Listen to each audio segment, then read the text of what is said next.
That's nuts. I guess I'll get us started here today. I have known Chris for, I don't know, 10, 15 years now, I forget. We met through the Rodeo Speakers Committee. We were both volunteers on this committee. We went out and did all sorts of speeches and charity events and everything else. And so we were sitting, I think, at a table together and really liked the guy from the start. And so just thought he was smart. I know he's very proud of his military service. And there are good people in the world, and he is near the top of the list. He's just a really good overall guy, smart, built to practice. And so I refer my personal friends to him. The Van Landenhams and other people like that. So, and also he brought Jordan, who I don't know as well, but seems to be his right-hand person, and they work really well together. So Chris gave a speech at Hirsch and Westheimer when I was at that firm, and loved it. I mean, what he thinks about is what do you expect when you want to bring business to a firm, or what do you expect to bring business for his type of business? He helps people from tax planning to investment planning to all sorts of stuff. And so he just gives common sense tips. And so we're very lucky to have him give a speech today on how we can all get better at doing business development. So Chris, thank you very much for coming. Awesome. All right. I'd like to introduce our speaker, Christopher Manske. He is a former United States Army captain and the founder of Manske Wealth Management, which is in the Houston Business Journal as one of the largest investment firms in Houston. He's been published or quoted in the Wall Street Journal, Reader's Digest, U.S. News and World Report, Forbes, Financial Advisor magazine, and more. He's a frequent guest on national podcasts and TV shows. Chris can also be seen on Yahoo Finance, Think Advisor, MSN.com, CEO World, and numerous others. Outside of work, Chris has been married to an Aggie named Jessica for over 20 years, and they have 4 daughters, 3 of whom were born in the same day. He's climbed Mount Kilimanjaro, run with the bulls in Pamplona, and is a traditionally published author. His first book, The Prepared Investor, is an Amazon bestseller and has been compared to Malcolm Gladwell's Outliers. His second book is called The Magicians of Money and is expected out next year from McGraw-Hill. He often presents in the community and does book signings, so that's a great resource to consider. If you need a speaker for any other organization you're involved in. Other than that, he's taught me everything I know. Chris, the floor is yours. So there's some formality here, right? We are being recorded. So thanks for your patience with us as we're being so formal. I also want to mention that Jordan is used to being introduced and not doing the introduction. So I'm really grateful that you were there to do that for me. And Pat, thank you for having us join you all today. I think the next maybe 20, 30 minutes, I'll do my best to live up to the promises that you made about, being smart and giving, straightforward advice. If I was in your all's shoes, I would have wanted to hear something different from the introduction. And it's because of a book I recently read called Principles by Ray Dalio. Has anyone also read that book? If not, you might put it on your list. It's a real good one. A takeaway that I got from that book was that you should be very careful about taking advice from anybody that has not successfully done the thing that they're giving advice about. And I have been asked to talk with you all about growth. And so I'd like to add just a little bit more info to the standard introduction to highlight my past as it relates to growth. So first of all, I'm talking about growth as a service professional. This would be investment advisors, which is what we do. I lead a service, professional service organization. But any intangible, CPAs provide tax advice, lawyers provide legal advice, insurance agents. This is all that same world, and we have the same hurdles when it comes to growth. And here's how I've dealt with those hurdles. For one thing, I started out at Merrill Lynch, and I was recognized as one of the fast growers across the nation. I wasn't in the top 1%. I was in the top fraction of 1%. And I was tagged to train other Merrill Lynch advisors. And I traveled the country helping these people to grow their practices. And I talked with thousands of them. I started my own firm almost exactly 10 years ago today. And in those last 10 years, that enterprise has gone from being myself and an assistant to what you had heard Jordan mention, listed as one of the largest here in Houston. We're also listed nationally, about halfway down on the annual list of the biggest firms in the country. We are directly responsible for over $1 billion in client net worth, and we supervise almost 500 million. So I'm sharing all this not to say, look at me and I'm bragging. I'm sharing this with you to say that the methodologies and the philosophies that I'm about to share with you, they work. And if you decide to implement them as an attorney or as anybody who has an intangible service offering, it would work for you. So with that, again, my name is Chris Mansky, and I'm going to share with you 3 short stories. There's no PowerPoint, there's no handout. It's just me talking with you all. And I'll ask that you do save your questions to the end, but don't let them disappear. Make a note, get that question down, because I would love to hear the questions after I'm done with my 3 short stories. The first one is called The Location Decision. And in that story, I will describe the main reason that service-oriented professionals like investment advisors and attorneys, why they fail to grow. In the second story, I will talk to you a little bit about balance and happiness and how it can help and hurt your efforts for growth. And then the third story that I'll share is called The Baker's Dozen, which is a story about how to grow. So with that, let's go ahead and get started with the location decision. There was a gentleman that I used to work with. He owned 15 Subway sandwich shops, and he would lament all the time that he did not have any authority, no autonomy. And he would say things like, I don't get to pick the products that I sell. And we know that. It's always the same sandwiches in the Subway shop. He can't choose how to decorate the shop. It's that same wallpaper everywhere you go, the same yellow plastic furniture. But it's more than that. He didn't get to choose how much to pay his people. There's a range that Subway provides depending on the region of the country. He didn't even get to pick how much to charge for his sandwiches. The prices he charged his customers, that was dictated to him. And so when you hear all this, how can you say that he's a business owner? Well, because there is one thing that he gets to pick, and it is the most important thing. In fact, Subway puts a lot of time and money into making sure that that owner makes the decision well, because it's critical to the franchise's success. And that's the location decision. Where do you put your Subway sandwich shop? If you locate it at the corner of nobody cares and who is even interested, well, then you're probably not going to sell many sandwiches. But if you locate it well, people easily can see the sign. They can easily get into the store and give the store its business, and you can expect good things to come from it, according to Subway at least. There's a lot of homework that goes into that location decision. I cannot overstate that. It's months, sometimes years in the making.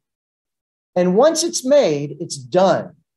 You don't have to think about it again. You don't have to do anything else. You just have to come in, make sure your sign is lit up, your people are ready to make the sandwiches, and go ahead and open the doors.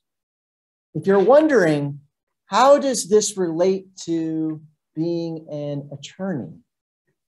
Well, just give me a moment, because I'll make that connection for you. Let's take an example like an attorney in her first 5 years at a mid-sized firm.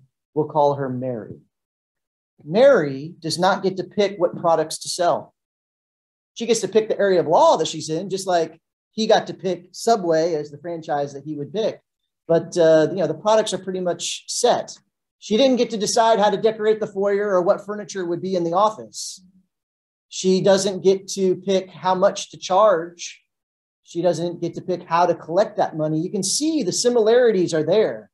What I am proposing to you all is that investment advisors, CPAs, attorneys, insurance agents, We all have the same critical decision that a franchise owner of Subway has.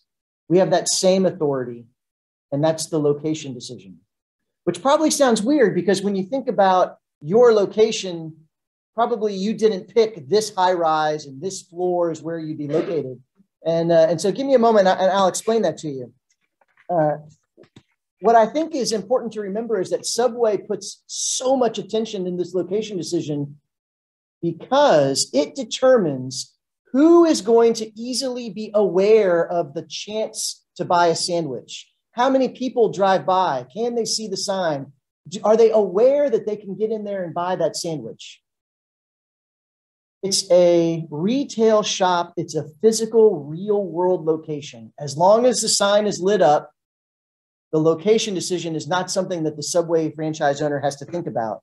The physical location for investment advisors, for attorneys, is much different because we could meet them at their home. We could meet them at a coffee shop. We could meet them at a Subway sandwich shop. We could meet them at the office here.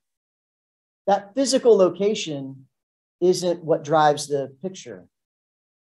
It's our activity and time, our location decision that determines whether people are aware that we have some really good sandwiches to sell. It's our activity out in the community. How are we letting people know that we exist and that we have something for them to buy? We're different with our intangible service. It's not a physical location. Our intangible service in that we don't have a sign that's lit up. And let's look at this analogy a little bit more, because if a business owner at Subway goes up every morning and puts a tarp over their sign and boards up their windows, we would all look at that person standing in there ready to make sandwiches like they're an idiot.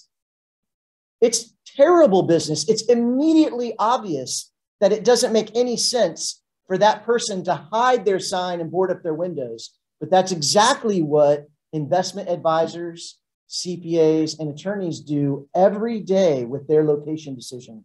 They come into the office and they hide in front of the computer doing tasks that have nothing to do with growth.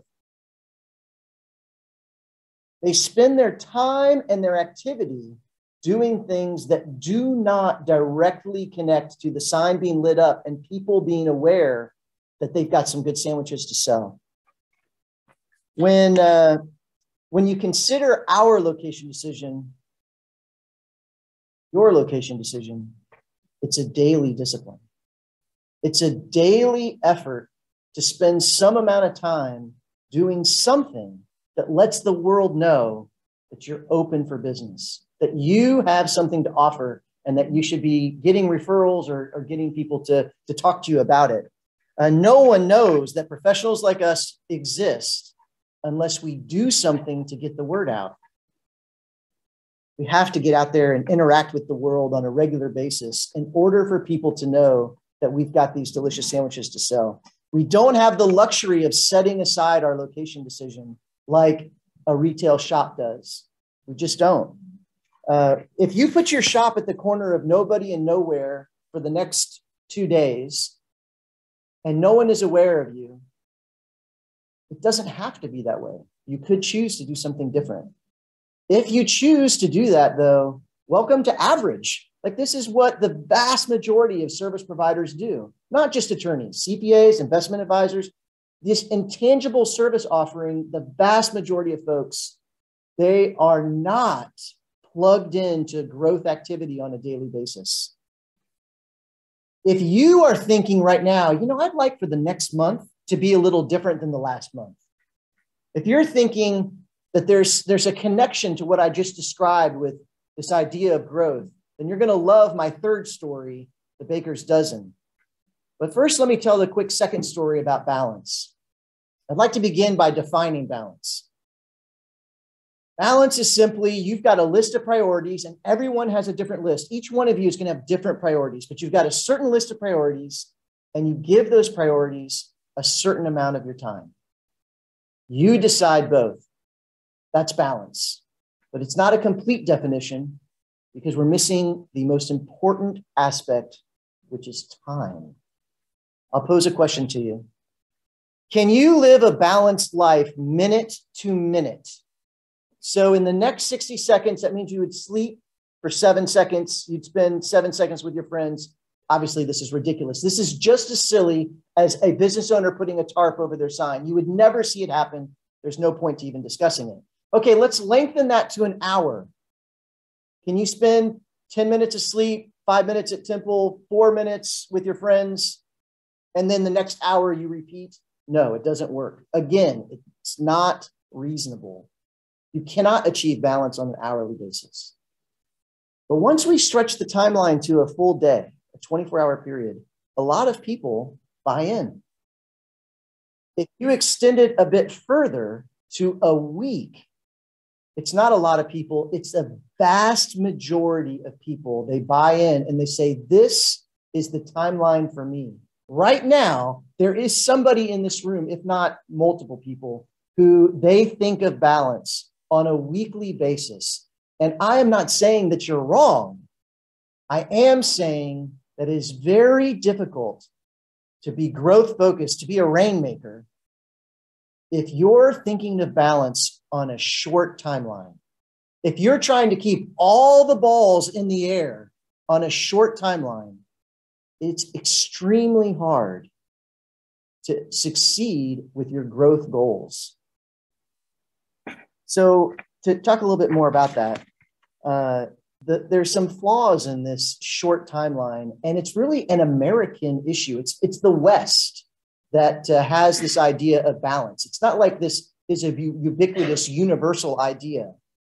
And one of the main flaws from short timeline for balance is that you lose the joy of sinking your teeth into something and deeply focusing on something that is important to you. You lose the satisfaction of giving your attention to the thing that matters most, or in this really busy age, the 2 or 3 things that matter most. If growth is one of those things and you're not giving it the time, or you're juggling all these other balls that are lower in priority, you're going to find it that's hard to get ahead. A lot of deep thinkers on the subject of balance and happiness, they specifically suggest that a short timeline, the shorter the timeline, the less capable that you can achieve that feeling of fulfillment. And that the longer the timeline, the more fulfilling, more easy it is to find that fulfilling, happy feeling. They suggest balance over a decade, or even over multiple lifetimes. Whether you study Aristotle, Marcus Aurelius, the Dalai Lama, Alexander Solzhenitsyn, the list goes on. They all agree the obstacle is the way. The obstacle is the way. The more difficult the climb up the mountain, the sweeter the joy at the top. Olympic athletes do not live balanced lives in the form of balance that we typically think of, that weekly or daily balance. They're not. Fortune 500 CEOs, they're not living balanced lives. Military generals, it's not happening. Right now, I bet everyone in this room can think of a couple people that you know and respect, and you admire their success, and probably their idea of balance is not in sync with all of the priorities all at once. And what are those priorities? Well, one of my favorite ways to divide up priorities is called the 7 F's. Actually, it was Jordan that told me about the 7 F's years ago. But there's 100 ways to figure out what your priorities are. But the 7 F's are family, faith, fun, fitness, friends, field, like occupation, and future. There might be another F for somebody else. There might even be one of those that doesn't make sense to you. But these are the typical balls that people are trying to keep in the air, all of them, all at once. I'd like to describe a client that I used to work with. He's now deceased. He lived a pretty fantastic life. I admired him greatly, and we got to have a couple intimate discussions. And in one of them, I insulted him. I'd like to tell you that story right now. So this guy, he's an immigrant to the United States. He would wake up every day, and I say every day, 6 days a week for sure, sometimes 7 days a week, and he'd go to work. And he'd have dinner with his family most evenings, but usually after dinner, he'd go back to work. And when our relationship got to a point where I could really chat with him beyond just the numbers of being a financial advisor, I gently accused him of being a workaholic. And I was wrong. We talked at length, and he made it very clear to me what his priorities were and how he thought about them. And he thought about them over multiple lifetimes.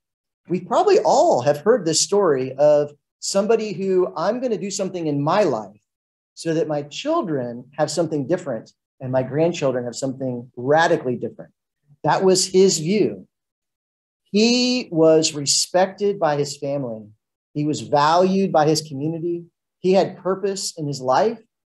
And when I insulted him, his kind response was, your idea of balance is the path to mediocrity. It is the path to sacrificing whatever it is that you hold most dear, because you aren't giving the thing you hold most dear the attention it deserves. It was a great conversation. The easier it gets, the less happier we are. The more you focus on all of the balls being in the air on a short time frame, the less possible it is that you can dig in to one or two areas of your life and really challenge yourself. So years ago, I was having a beer in a VA hall. Pat had mentioned that I was in the Army. I was in the Army for about 10 years, and I was the youngest guy there for sure. And I was listening to these old codgers talk, and it was immediately obvious. None of them were talking about the 7 F's. None of them were talking about balance and how they had the easy path to where they were. They were all reminiscing and sharing about surviving difficulty, overcoming obstacles. They were proud of the things that they believed were difficult. And I think that everyone in this room could probably right now think of something in your past that it has defined you. You've allowed it to be part of what makes you tick. When you tell someone, this is who I am and what I'm about, it was this time period of your life where you probably were not balanced because you were focused on something, you overcame a difficulty. It's a piece of the puzzle now. I suggest that if you focus on growth, you don't just enjoy the financial success that comes with it. There definitely would be financial success.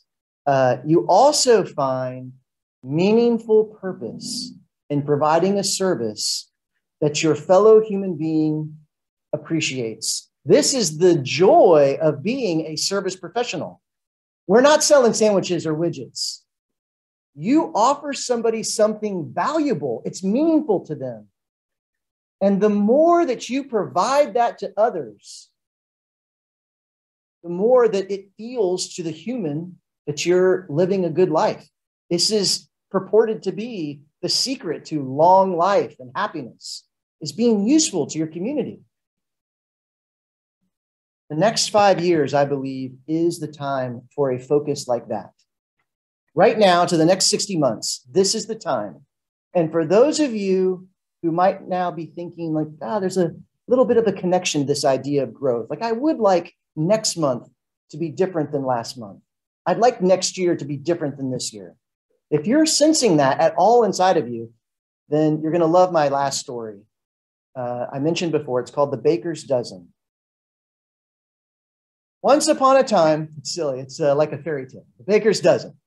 Once upon a time, there was a baker, and she made delicious cupcakes. She's the hero of our story because nobody else has cupcakes that are as good as hers. But nobody is aware of her cupcakes because she makes them in her kitchen. So she has to make her location decision on a daily basis. And she goes down to the corner in her spare time and she holds up a sign that says, I have really good cupcakes. And one day she looks back over the last couple of months to see, is my sign working? What have my sales been? Where have they been coming from? What's it been like? And she decides, wow, look at this. I got a lot of business from a wedding planner. This wedding planner needed cupcakes for weddings, for rehearsal dinners. And she also saw she got a lot of business from a food truck owner. This food truck owner, every Monday, clockwork, big order of cupcakes to pair with the tacos. And so she found this information interesting. And she thought a little bit about it. She went to sleep. She woke up the next morning. She grabbed her sign, the same sign, just like always, went down to the corner, the same corner, just like always. And she did the same thing that she always has done. And that's where this story ends, because that is exactly what the vast majority of service professionals do in a non-threatening catalyst situation. You right now are in a non-threatening catalyst situation. I am suggesting grow. There's no threat behind it. You're not going to lose your job. You could do the exact same thing tomorrow. And what most people do is they think, wow, that was a decent talk. And then they go back to doing the exact same thing that they've always done.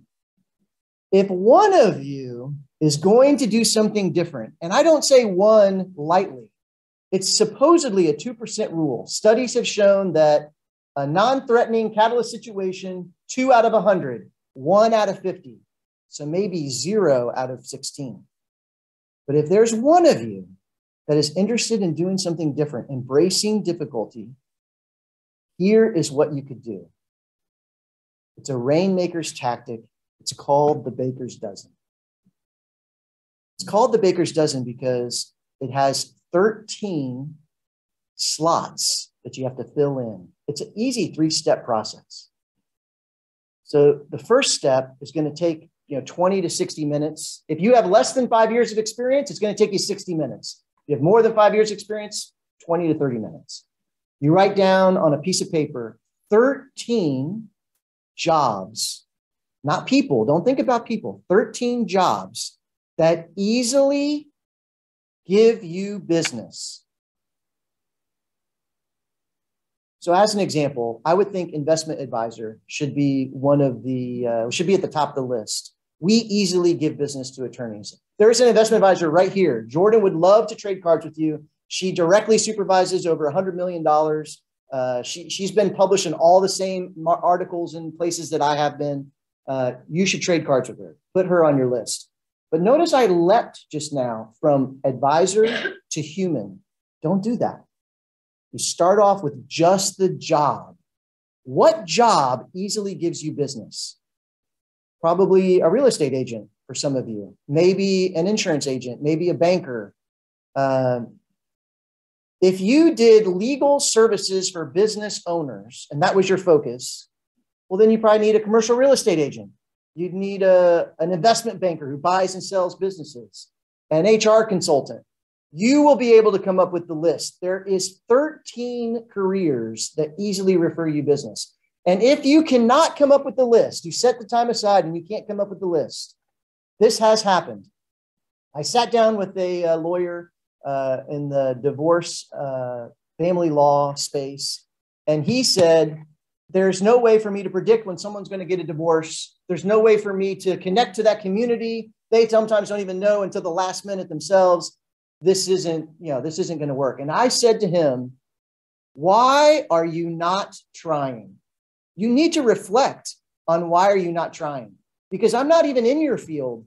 And I instantly can think of one investment advisor. They talk to us about what's going on and they ask us for a referral. CPAs also get asked. The CPA is someone that has their trust. Like, look, do you know an attorney? You're not trying. And you should ask yourself why and be clear with the person in the mirror about what's really going on. Because the answer is not that there isn't 13 fields that can refer to you. You could get creative with it. So there's an attorney that I know in Seattle, and I loved what this guy did with the baker's dozen. So he decided, and I don't know if it's real, but it sure has worked for him. He decided that before a divorce happens, there's an affair. And during the affair, somebody gets a major change to their hairstyle. And so he talked to high-end hairstylists And he set up a monthly wine tasting. He paid like $300 to $500 a month for years. And he came to have two hairstylists that really liked him, and they had a good professional connection. And he told them, look, whenever someone spends a lot of money and makes a major change, invite them and their friends to come to the wine tasting. And so the hairstylists, they would get to meet the friends of their best clients. And that attorney is hobnobbing with people who might be dealing with a major change in the near future. And he did not get a single bit of business for about a year. And then he got a couple pieces in the next 6 months. And at 18 months, the floodgates opened up. And he's got business coming in crazy town. I love stories like that.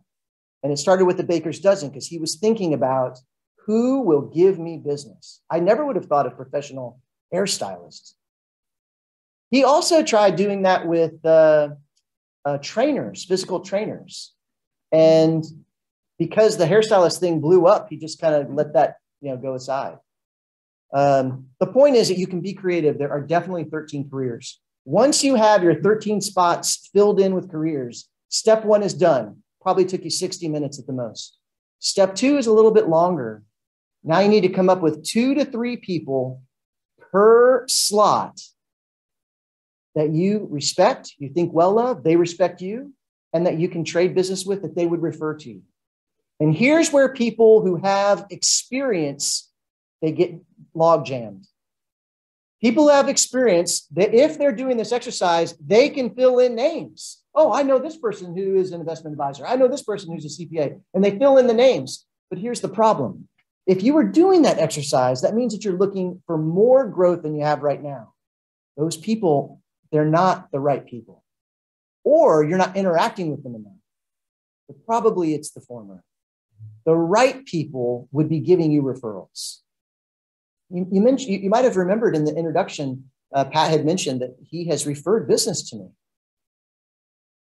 This is someone that is on my list of my 13. That's what you want, is that it actually is happening. If it's not happening, you can't put their name down. I had a question one time. I was talking to the Houston CPA Society, and one of them said, well, I have this one contact that I keep giving them business, but I'm not getting anything in return. So yeah, that's not the baker's dozen. I said someone that you respect and they respect you. They don't respect you.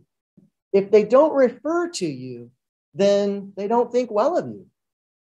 Or you have done such a good job of hiding your sign and boarding up your windows, they don't even know what sandwiches you have to sell. So you want to be honest about that. My guess is, folks that are good communicators like you all are, they're not the right person and need to find someone else. So what's the timeline for that? Takes you 20 to 60 minutes to make the list of 13 occupations, to fill it in, 2 to 3 per occupation. You're looking at maybe 30 people. A go-getter could be done in 2 to 3 months. But I think a more like reasonable pace would be 1 new person a week. You're meeting, let's say 4 to 10 people that you haven't ever met before at a networking event, or you're calling up people saying, I'd like to introduce me to a CPA. Do you know any you think well of? You're making that outreach happen. 1 new person a week would take you about 30 weeks. If you're super fast, you're done by Valentine's Day. If you're going moderately, you're done by July 4th. If you're not trying, it'll be Halloween and you're not done. And you should ask yourself, why am I not trying? Didn't I say growth was something that I cared about? Valentine's Day, you're super awesome. July 4th, good job. Halloween, what's going on? What's the truth of the situation? You should have those people in place in the baker's dozen. When you complete that rainmaker's tactic, the baker's dozen, that is an amazing accomplishment. The view is beautiful from that mountain. You're not done. I said it was 3 steps. List the 13, get the 30 or so people. The third step is stay in touch. You have to arrange the coffees and the lunches. You have to do the interaction that makes a real relationship. You'll know that you have that real relationship because when you meet up with them, wherever you meet up with them, they're going to say something like, oh yeah, this is the person that goes with me to the rodeo. Excellent example. If you aren't keeping the sign lit up with that daily discipline, then your efforts to build the list were wasted. You have to stay in touch with them so there's an actual relationship and an interaction that's meaningful to your practice and to your life, to your human condition. So that was the third story. I really appreciate your time as you listen to me talk through these three stories. I shared with you the location decision, which describes the importance of letting people know that you have a valuable service to offer. And you have to do that on a daily basis. I shared with you a little bit about how the modern concepts here in the West of balance and happiness can sometimes pin you down in the quagmire of the mediocre, the average, the I didn't really give attention to the goals I wanted to accomplish. And then finally, I gave specific guidance on how to grow. The baker's dozen is a rainmaker's tactic that if any of you decide to use it, you will not be sorry. I think we do have time for questions. And I'd like to mention that any question is I'm open to any question on your mind. You know, I lead a service organization. If you want to talk about that, if you want to talk about getting published, if you want to talk about the investing world, if you think I can provide some input on the question in your mind, I'm open to it because I really do want this time to be valuable to you. So with that, who is going to be the first person to ask a question? The first book is Principles by Ray Dalio. And thank you for asking the first question. We have a book for you. It's called The Prepared Investor. And I can sign it for you afterwards if you like that. To you or to whoever, maybe you want to give it to someone else. You found that your rainmaking is influenced by the downturn in the economy, and how do you go with that when you're making your daily contact? Sure. So there is always that external environment that affects us. And I like to think of the farmer. You know, the farmer, you've got inside you, you have to get up and you have to go and feed your animals every single day. Otherwise, your ranch is gonna go to pot. Okay. But it's not just that internal fortitude of I have to do this. There's also the external issues of, well, there's a blizzard out and I'm going to have to like shovel through all this to get there. And both of those are real, and you do have to deal with both. The point, though, I think, is that rain or shine, the dedication to getting those animals their feed has to happen. That's the definition of being a farmer. And I think that any time that we start to turn our attention to what are the external things that are out of our control, first thing that should come to your mind is, it's not going to affect me. My daily discipline remains the same. The animals need to be fed. Certainly the economy is down. Certainly the conversations are going to be a little bit different. The snow out there means that the animals are more cold, or there's something additional that needs to be done. But it doesn't mean that it is okay to put a sign, put a tarp over the sign and board up the windows. So to be a little bit more specific, to answer your question, our job is very much focused on the environment of the economy and what's going in the investment markets. And so the way that we handle that is we have a monthly discipline as a team of staying in touch with our partners and our clients. So what that means is as things change, they're hearing from us. We can talk about it before it happens, while it's happening, and after it's happened. And to me, I kind of liken that to the farmer that's like, hey, I know that in November the snow is coming, so I'm going to go ahead and just put salt out there and just be ready for it. This philosophy I just described is a philosophy of preparation. And that is what my first book is all about, is that crisis is not a one and done. Crisis happens over and over and over. We can be prepared for it. Did that help? Did that answer the question? Okay. Thank you for asking. And we do have a second book here, so I'd love for you to get a hold of that.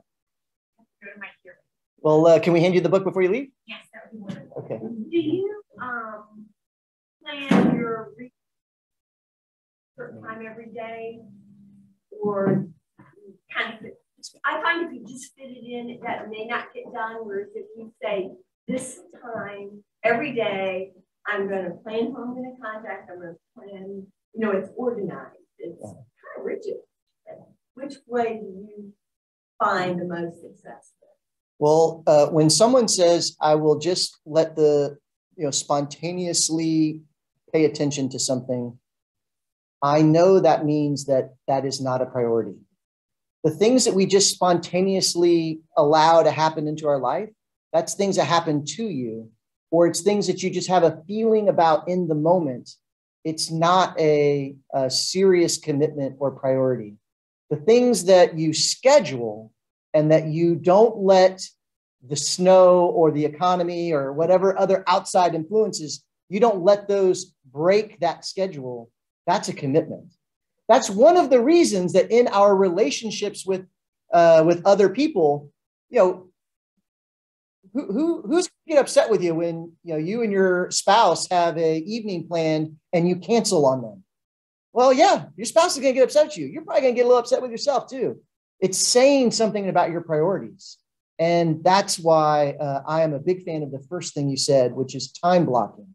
Setting aside the time so it's the same time every day. You've got a good pattern to it. And by the way, this isn't just in service organizations. This is exactly what they do in boot camps for the military. This is exactly what they do in every Olympic training facility. Our bodies, our minds, they work well when there is an understood expectation. Let me say that another way. Our bodies and our minds work well when we know what to expect.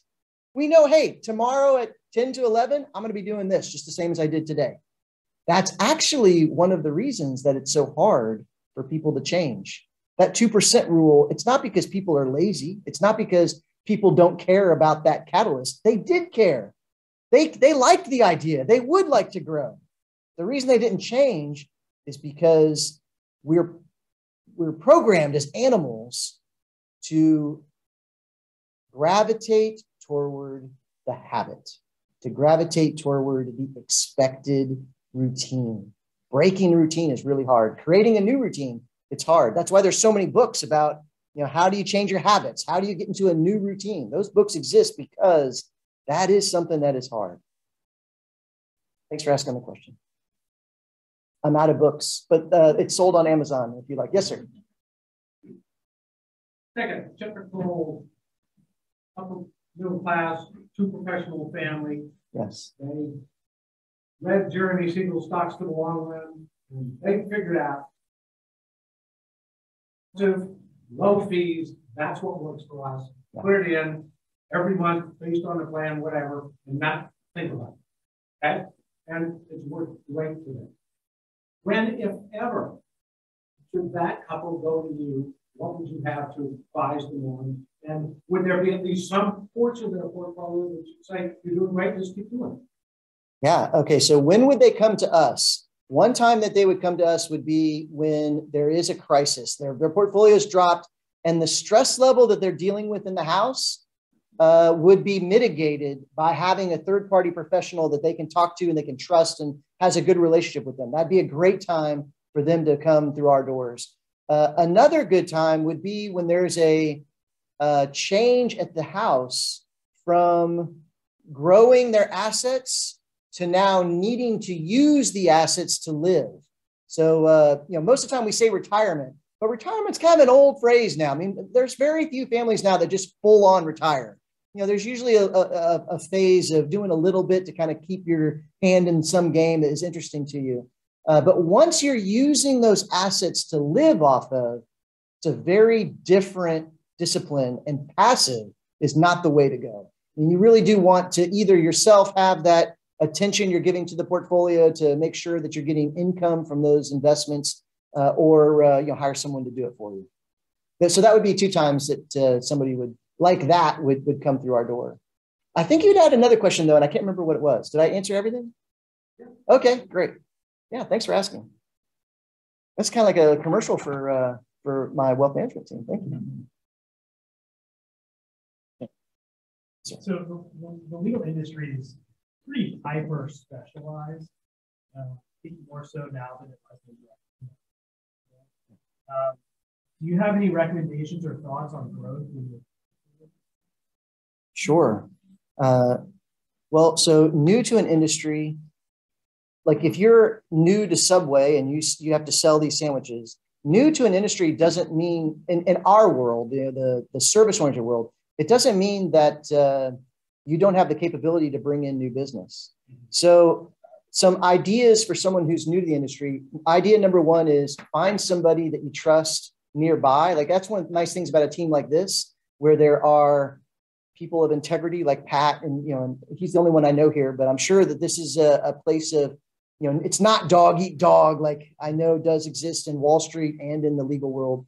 Find someone that you can lean on, and that when you're bringing in business, you can describe their resume and you can describe their capabilities.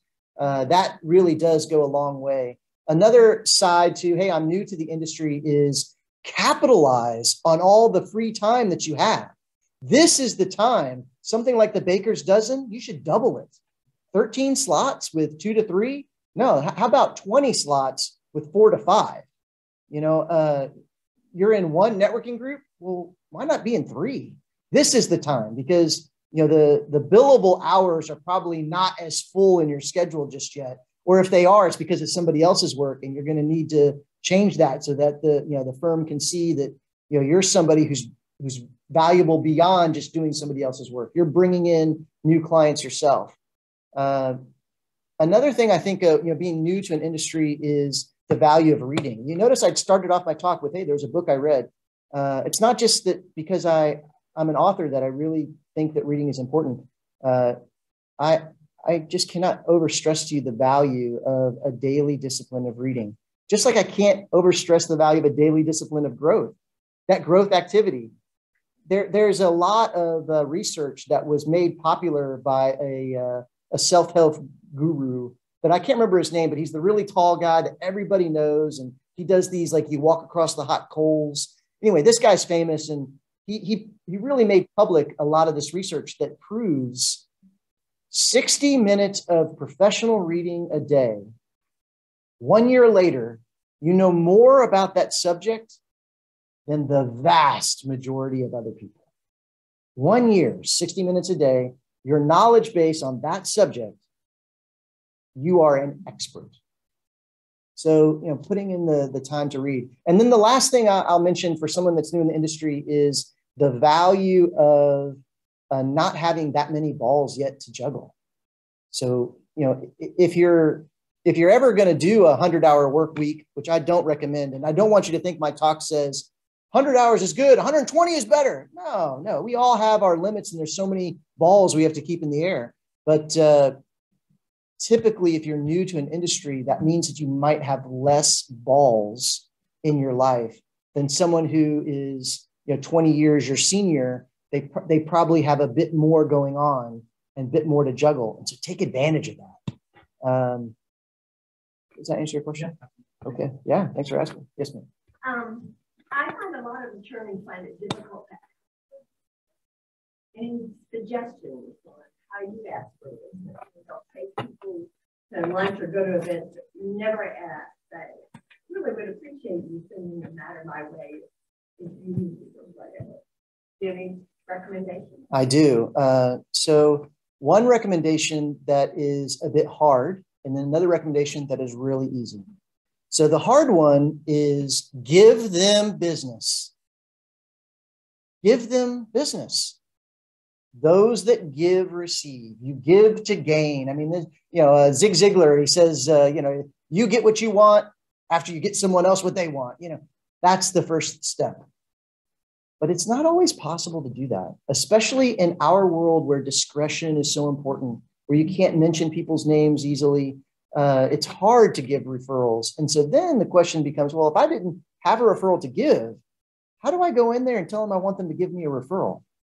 And the easy answer to that is draw up a quick worksheet that has 3 to 6 questions on it that are referral questions, such as, let's say that you work with business owners.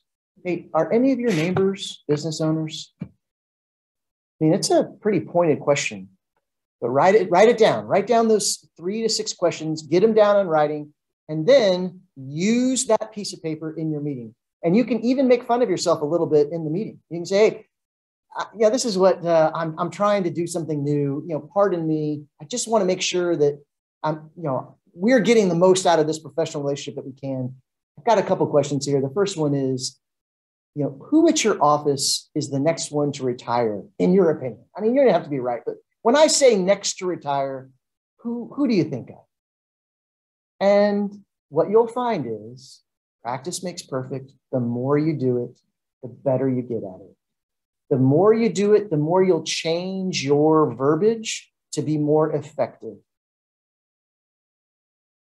You have to do it the first time, and you have to agree to do the second time, and practice makes perfect.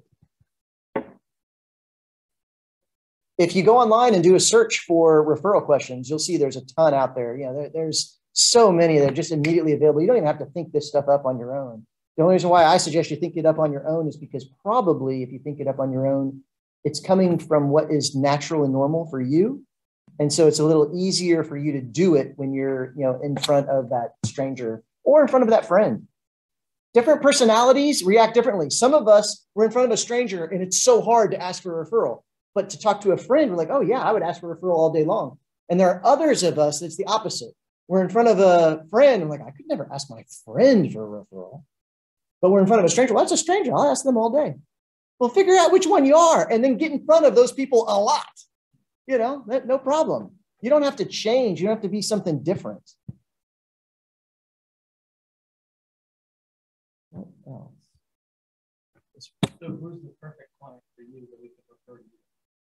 Thank you for asking. So at my shop, we've got different silos, and each silo has an advisor that leads that team. So for Jordan's world, a perfect referral would be a partner level or higher at a major consulting firm. So this would be Ernst & Young, PricewaterhouseCoopers, Accenture, Deloitte. I mean, she's already deep in there, knows a lot of these folks.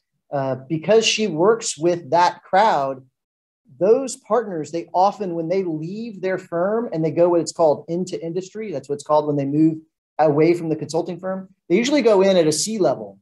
And so she has a number of C-level clients as well. So, if you're talking with somebody who, is Fortune 1000 C-level client, that would be a great introduction for her.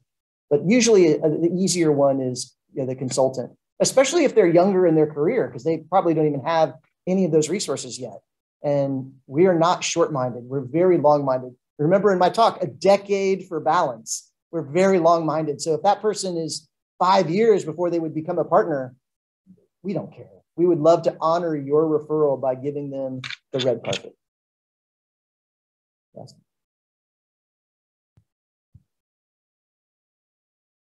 What else? Raise your hand if you didn't ask a question. Just okay. Do you think we're going to have a recession? Oh, we're already in it. Yeah, I think it's a real thing, and I don't think it's going to close up real quick. I think we're going to be dealing with it maybe till this time next year, and then we'll be in 2024 when things start to finally turn around. I mean, my crystal ball is broken. Nobody can predict the future, but that's just me giving my best professional guesstimate. Do you think that the federal government in their efforts to clamp down on a recession is using an old technique that doesn't work in what is definitely more of a global economy? So this raising of interest rates over and over and over doesn't seem to be working as it had in the past, because our economy isn't so isolated even as it was 40, 50 years ago. And thus, we're raising interest rates, and maybe that is tightening lending somewhat, but it's not the tamp down that it used to be. Well, not only do I agree with you, I'll add some additional pieces to the puzzle. So as we're raising rates, the government that is raising rates is the same government that is in debt trillions of dollars. I don't mean 3 trillion, 4 trillion, which that by itself is crazy. 25 to 30 trillion in debt. I don't think anyone in this room, myself included, can really appreciate what that number means. But when they raise the rates, they're making that debt more expensive on themselves. And so this is, I think, a bad pattern. Where does this pattern lead? Well, it's going to lead most likely to a moment in time when the world recognizes that the US just created money to cover an interest payment. And as soon as that happens, our credit rating goes down and becomes even harder for us to do this impact on the global economy, for us to exist with and interact with other countries, to enforce treaties, beyond the we have big guns and so you have to do what we say. That's something different. But yeah, I think that's the path that we're on. And the only way that I can see that we would change that path would be some real austerity, something that I don't think either political party has the stomach for. Probably, and I don't want to point at the parties because that's a little bit of a misnomer in my book. Really, I'm pointing at us. We as a nation, Americans, probably don't have the stomach to pay more in taxes, accept less in government services so that we can get out of debt. Therefore, we are going to end up at some point where to cover the debt, we're just printing dollars. And when that happens, credit rating goes down. And for those of you that think, oh, that's so terrible, I got to leave America. Oh, no, don't worry. This has happened in lots of other countries. Never has it turned into bloodshed in the streets. I mean, I've got an uncle who he's convinced I've got to have guns and bullets ready to go because when this country, I really would like to, make sure people know that that's a bit silly. Did I answer your question? Okay, thank you for asking. Anything else? This is your time. Get what you want out of it. And then I think I should just say thank you to Pat and to Jackie. I really appreciate you all letting me talk today. Thanks for your time, y'all.